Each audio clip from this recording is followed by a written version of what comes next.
បាទសួស្តីបងប្អូនទាំងអស់គ្នាបាទយើងលេងហើយមួយគ្រឿងទៀតហើយបាទសម្រាប់Calypso Ninja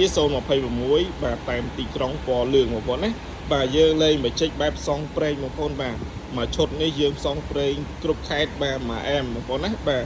ហើយគ្រឿងលេងយើងឡើងតឡើងសិតពីលើថ្មីទាំងអស់បងប្អូនបាទមានកាបូបផ្សងខាងបាទកាបូបនេះបងប្អូនបាទ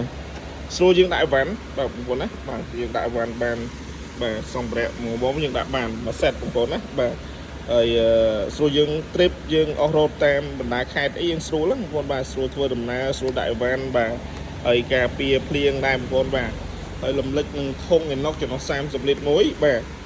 ហើយជាពិសេសបាទដងទងជាតិបាទយើងអាចសេរីបានបាទសេរីចុះក្រោមបានដងទងជាតិណាបងប្អូនបាទអែមហើយអាចចាប់GoPro ឬកាមេរ៉ា360បានទៀតបងប្អូនដងទងជាតិនេះបាទអែមមែនតើបាទលេខកាងហើយបាទកាបូបពីមុខកាបូបស្រួលដាក់ទូរស័ព្ទដៃបានបាទហើយអេក្រង់យើង touch screen បានសម្រាប់មើល Google Map បាទយើងគាត់connect ជាមួយ name Bluetooth បាទយើង connect វាអូតូចូលហ្នឹងណាបាទអញ្ចឹងបងប្អូនដែលស្រឡាញ់បងប្អូនអាចចេញមកមើលបានបាទហើយនឹងកាបូប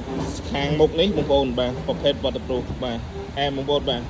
រំលេចជាមួយកាងបាទកាងពីសំណាញ់បាទហើយនឹងកាបូបពីមុខទៀតបាទហើយWill Seal បាទប្រភេទលបាំងខ្យល់បាទប្រភេទAdventure បងប្អូនបាទកាងដៃអីមួយ set បងប្អូនណាបាទហើយ026នេះបាទតម្លៃយើងលេងហើយតម្លៃតែ$2270ទេបងប្អូនបាទចំណេញមែនតើខ្ញុំអត់គិតគ្រឿងលេងចំណេញទេណាបងប្អូនបាទហើយតម្លៃពិសេសបាទ$2270បងប្អូនណាបាទ$2270យើងមានថែមស្លាកលេខតំណប់កាប់ពីស្លាកលេខស្រោមដៃមួកសុវត្ថិភាពប្រេងម៉ាស៊ីនបាទបន្តង់សមមួយឈុតបាទហើយមានឱកាសឆ្នាប់ចាប់រង្វាន់ចាប់ពី$20ដល់$100ហើយទៀតបងប្អូនណាបាទ